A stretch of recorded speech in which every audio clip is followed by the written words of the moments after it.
Welcome students. आज फिर हम एक बुक का एग्जाम्पल जिसमें जनरल एंट्रियाँ ट्रांजैक्शंस को हर सब्सिडी बुक्स में रिकॉर्ड करना और उनकी लेजर बनाना सीखेंगे। बड़ा क्वेश्चन है। ये आपकी बुक के पेज नंबर 142 पे मिलेगा आपको। पहला ट्रांजैक्शन है और अलग अलग बुकें बना रखी है। Purchase book, sales book, purchase return book, sales return book और जर्नल प्रॉपर और कैश बुक। तो आज केवल हम इन बुकों को बनाएंगे। कल फिर हम इन ट्रांजैक्शंस की एंट्रीज करेंगे, पोस्टिंग करेंगे। तो you can see commences business with cash 1 lakh. 1 lakh रुपए के साथ बिजनेस स्टार्ट किया। 1 लाख रुपए के साथ बिजनेस स्टार्ट किया तो कैश के अंदर पैसा आया तो कैश बुक में लिखेंगे। इस नीचे आप देख सकते हैं कैश बुक के अंदर टू कैपिटल। यहाँ टू और बाई का यूज़ नहीं किया है, लेकिन अपने को करना है नॉर्मली। फिर उसके बाद सेकंड ट्रांजेक्शन्स आप देखेंगे। सेकंड ट्रांजेक्शन है बैंक में पैसे जमा कराए 40,000 रुपये। कॉन्ट्रा एंट्री होगी ये। बैंक में पैसे जमा कराए 40,000 रुपये, कॉन्ट्रा एंट्री रहेगी।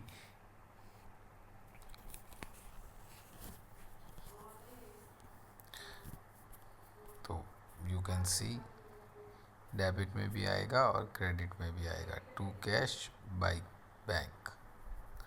उसके बाद अगला ट्रांजेक्शन फर्नीचर खरीदा कैश में, कैश बुक में आएगा बाय फर्नीचर।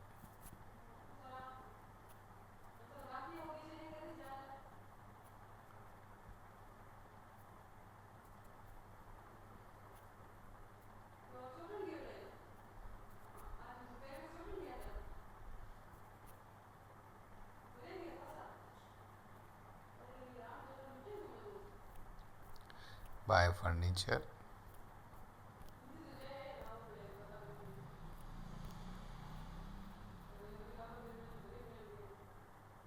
फिर उसके बाद इसी तारीख को लैंड भी खरीदी है, बाय लैंड। फिर उसके बाद नेक्स्ट ट्रांजेक्शन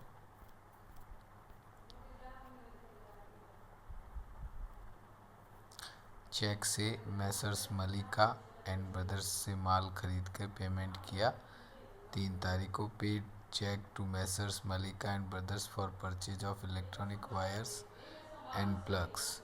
हम लोग इलेक्ट्रॉनिक के बिजनेस में नहीं हैं, इसलिए ये परचेज बुक में आता अगर उधार होता तो, लेकिन क्योंकि नकद है इसलिए ये परचेज बुक में नहीं आके कैश बुक में आएगा बाय परचेजेस, और पैसे आ जाएंगे 17,000 रुपये।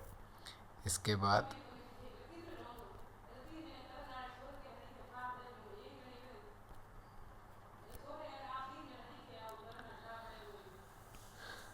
Paid cheque to Messrs Malika and brothers for purchase of electronic wires हो गया ये। फिर गुड्स खरीदने की एंट्री परचेज बुक में विद डिटेल लिखेंगे, तो डिटेल लिखिए, नहीं तो सीधा भी नेट अमाउंट निकाल के भी लिख सकते हैं, हांडा एंड कंपनी। फिर उसके बाद अगली एंट्री, उसके बाद नेक्स्ट एंट्री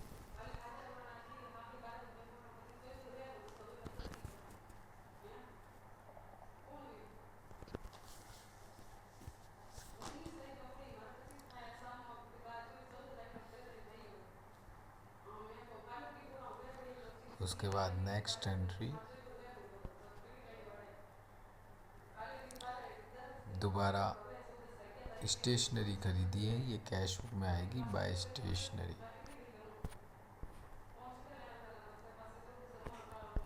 फिर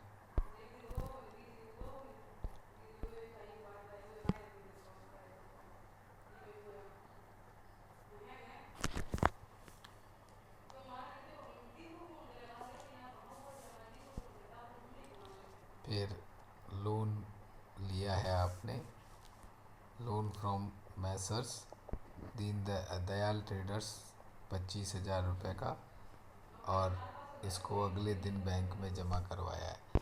तो अभी तो आप इसे कैश में एंटर करेंगे, नेक्स्ट डे इसको बैंक में जमा कराने की कॉन्ट्रा एंट्री होगी। इस लोन के पैसे को बैंक में डिपॉजिट कराने की कॉन्ट्रा एंट्री की जाएगी। 25,000 के लोन को बैंक में जमा कराने की एंट्री। इसी तरीके से नेक्स्ट एंट्री है आपकी कार्टेज पे किया और अदर चार्जेस पे किए, कैश बुक में आएगा। माल खरीदा परचेज बुक में आएगा। माल बेचा सेल्स बुक में आएगा। अप्रैल 8 को दोबारा माल बेचा फिर सेल्स बुक में आएगा। अप्रैल 10 को सेल्स रिटर्न हुई। अप्रैल 10 को सेल्स रिटर्न हुई तो सेल्स रिटर्न जो है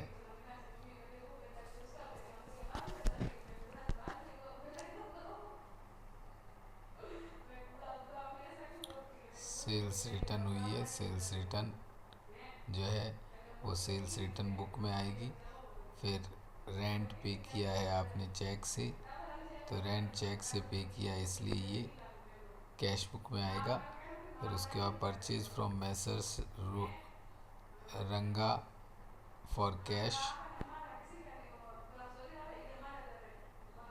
return goods to Burari and company limited, ये परचेज रिटर्न बुक में आएगा। फिर purchase on account furniture from quality furniture, उधार खरीदा है, जर्नल प्रॉपर में आएगा। सबसे लास्ट में बनी हुई बुक है आपकी journal proper.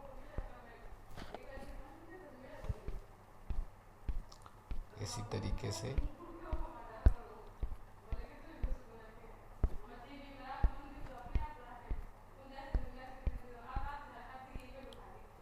Paid advertisement expenses, ये आपके कैश बुक में आएगा। By advertisement expenses, sales to Messrs Daman on account, तो ये सेल्स बुक में आएगा। फिर purchased from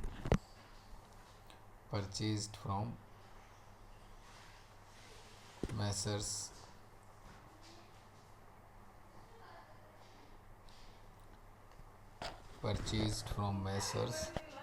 Kochhar and company on credit vide number, वो इनवॉइस नंबर 205, तो ये परचेज बुक में आएगा। फिर सेल्स बुक में आएगा। फिर उसके बाद चेक मिला फुल सेटलमेंट में और चेक 2 दिन बाद जमा कराया, तो इसे चेक इन हैंड बांध सकते हैं और अपने पास चेक इन हैंड में भी रख सकते हैं, और चाहें तो इसे कैश में रिकॉर्ड करके नेक्स्ट डे कॉन्ट्रा एंट्री के थ्रू बैंक में जमा करा सकते हैं। नेक्स्ट डे उसी चेक को कॉन्ट्रा एंट्री के थ्रू बैंक में जमा करा दिया। फिर उसके बाद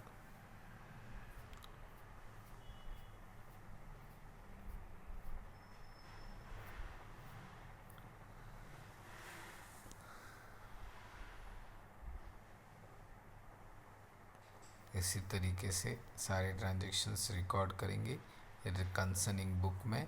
कैश का परचेज बुक की जो टोटल होगी वो परचेज अकाउंट के डीआर में डाली जाएगी। सेल्स बुक की जो टोटल होगी वो सेल्स अकाउंट के सीआर में डाली जाएगी। परचेज रिटर्न और सेल्स रिटर्न में एक ही ट्रांजैक्शन है, तो परचेज रिटर्न के सीआर में और सेल्स रिटर्न के डीआर में। इसी तरीके से जर्नल प्रॉपर भी तैयार होगी।